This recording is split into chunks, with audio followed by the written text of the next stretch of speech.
You're not going to believe this. I've been called up by the folks at Specialized to come here to Glasgow for the World Championships. I'm assuming to ride the road race, so I'm a little bit surprised because my form isn't where it was in the mid-90s, but I've got some old kits on, I'm feeling good, and I'm ready to give this a big nudge.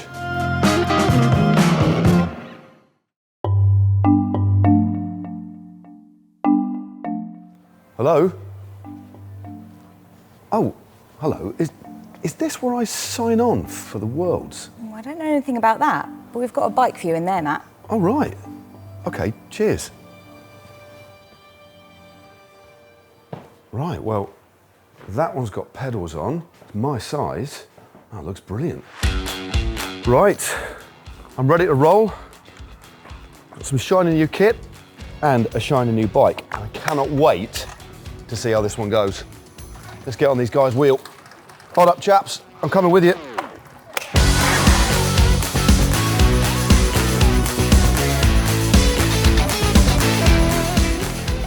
My first impressions of the new SL8 are exceptionally good. I mean, I'll be perfectly honest with you. I didn't expect this to be a bad bicycle. I knew it was going to be a good bicycle. I've had the privilege of riding the SL7, the SL6, the 5, the 4, the 3 and the 2. So they're thoroughbred race bikes.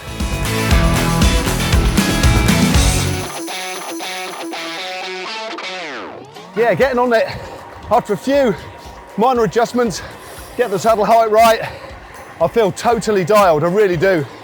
It doesn't take long to get comfy.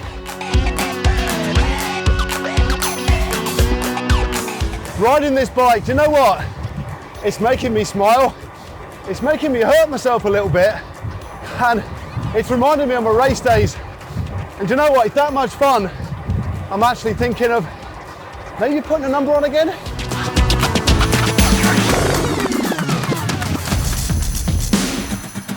I've had the chance to ride this bike for a couple of hours now, and it always interests me that it's a bit of a paradox at how a bike so aggressive and so thoroughbred, a racing bike, can be so ridiculously comfortable.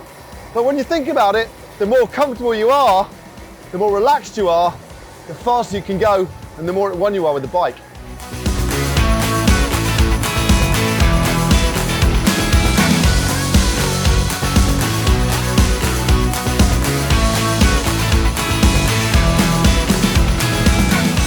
Right, nice ride.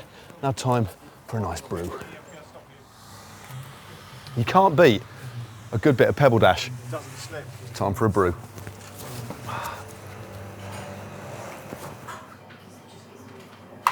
I've had a good ride on this bike, really enjoying it. But I need to know the differences between the SL7 and the SL8 for this review. I just wonder if there's anybody nearby that could maybe help me out. Well, actually, I can probably help with that. Really? Yeah. Well, what incredible luck. What actually are the differences then between the SL8 and its previous iteration, the SL7? I think you're going to hear about the data, about the numbers. They're all there. Yeah. And they're amazing, you know, they're fantastic improvements. But for me, and certainly for us at Specialized, one of the things we're really proud of is the ride quality, the improvement in the ride. We make fast bikes. Yeah. And we've made this one faster. And we make light bikes, and we've made this one lighter. But the ride quality is something that we can't put on an Excel chart. You've got to feel it. So that's a big step in this new bike. To get that kind of ride feel, and I did, and I have ridden, as I mentioned, I've ridden all of the iterations of all the way from the SL2 right the way through to the SL to this one. It is difficult, as you say, to express what that ride feel is like without using super technical words, but all I can say is I felt dialed very quickly. Quite a narrow setup, but that's very popular. I'm not used to that, but I got pretty settled into that. But it did feel ridiculously comfortable very, very quickly.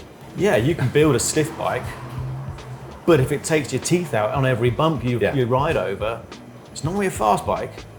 And you can build a light bike, but actually if you can't descend on it because it's so light and flexible, that's not going to be a fast bike either. Fast isn't a number. Fast is the way your bike rides. Yeah. And I think that's what you're talking about. You know, you get on and actually it's like, okay, I know this is aero. In fact, this bike is the most aerodynamic bike that Specialized has made. You know, if we're talking about road bikes, we're not talking about shivs and we're not talking about TT bikes, but you're talking about pure road. Yeah. This bike's faster than the Venge. And that's amazing, isn't it? That is a line in the sand, you know, to build something that's faster than the Venge.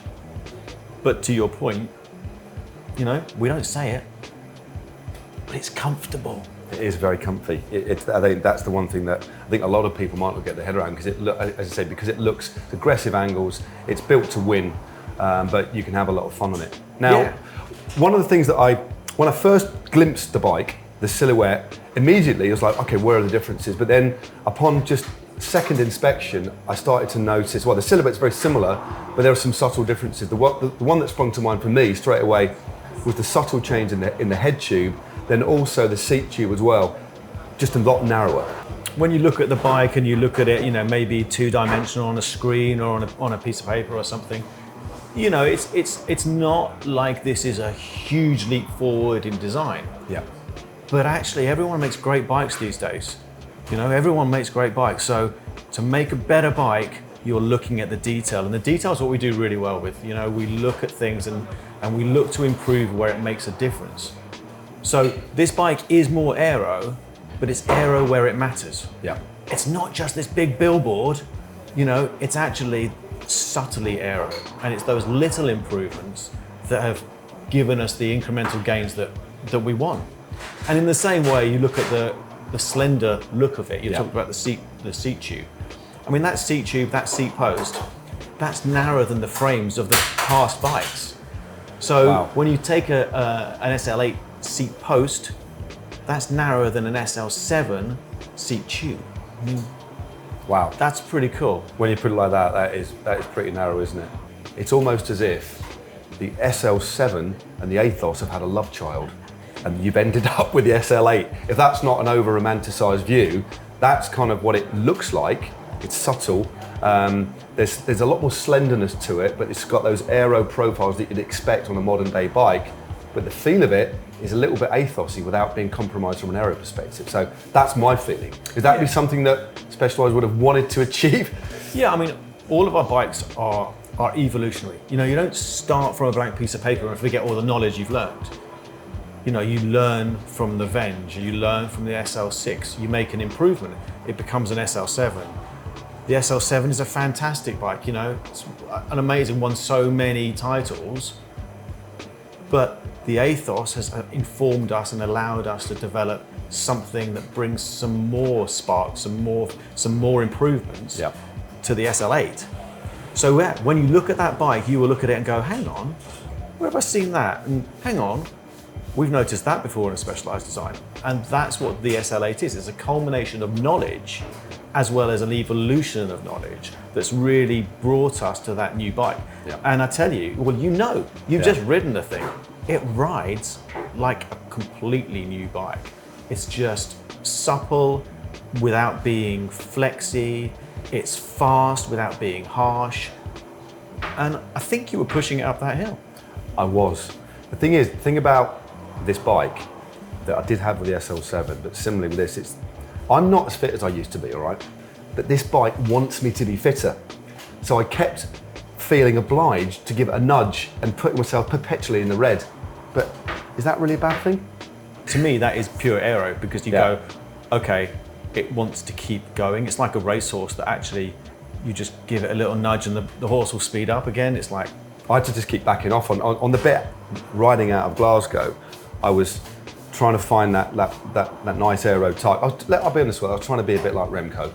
And the setup with the hoods turned slightly inward as well. It's a fashion setup at the moment. It is a fashion setup, but I'm not anywhere near as strong as I was, but we were moving quite quickly, or you know, me and the camera work, we're moving quite quickly. And just back to the detail of the biking, and I did notice, talking about the tube profiles again, which is massively important in the way the bike feels, the way the bike cuts through the air, but a little bit more tradition than in the bottom bracket cluster. There's thinner tubes there rather than the kind of fatter tubes that have been the tradition for the last 15 years or so. Well, you know, when we reference Athos, the The genius of Athos is that it's the tube structure that is designed to hold the rider, rather than just going, okay, if we just add some more ply, at some point this is going to be strong enough to hold you. Yeah.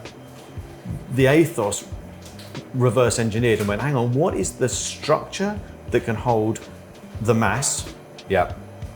And if we get the structure right, we don't need to use as much carbon fiber, Yeah. which is why the Athos, I mean, my Athos is a 585 gram frame. 585 grams, I mean, that is a crazy, game-changing weight for a car to still be performance. And if we take the most aero frame we can find from a shaping perspective, and then we apply the Athos layup, put that onto the frame, and then go, well, what does that give us? And we had to adjust and adapt, but it meant that our starting weight was significantly, I mean, it's the end SL8 is 200 grams, 150 grams, depending on the frame size, et cetera, et cetera, et cetera. But 150 grams, worst case, lighter than the SL7. Wow. That's a massive, it's 15%. It's a massive, massive a weight big shift, saving. yeah. And people have been saying, yes, it's aero, but wow, it's light. Yeah. Subtle differences, but we think it pays off. I think it certainly does. I'm going to give Specialized a free hashtag.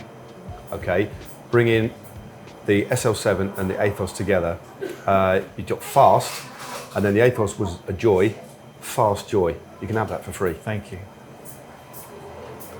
Cheers for that. No problem. Wow.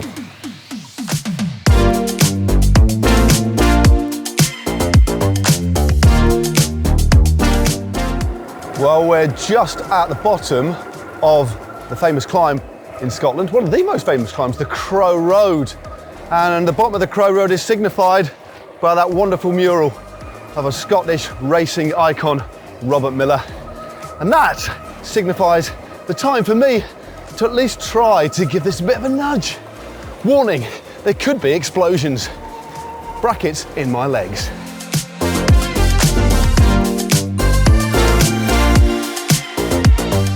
It does appear quite clearly this bike is equally as happy climbing as descending, sprinting, cornering, and generally going fast. It's an absolute pleasure. Notice the Roval integrated cockpit. It's got an extra addition, like a rough feel to it for a bit of added grip, and it is actually super comfy.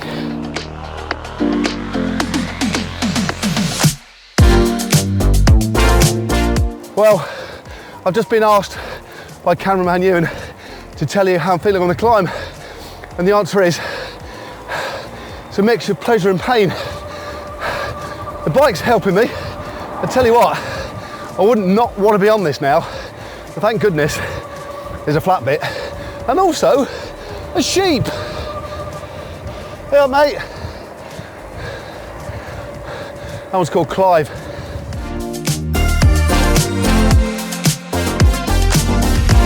It's absolutely beautiful up here.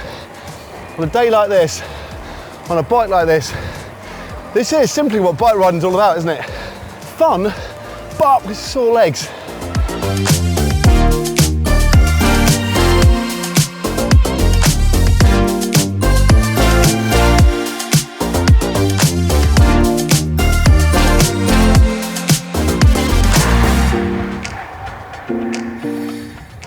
That was a lot of fun.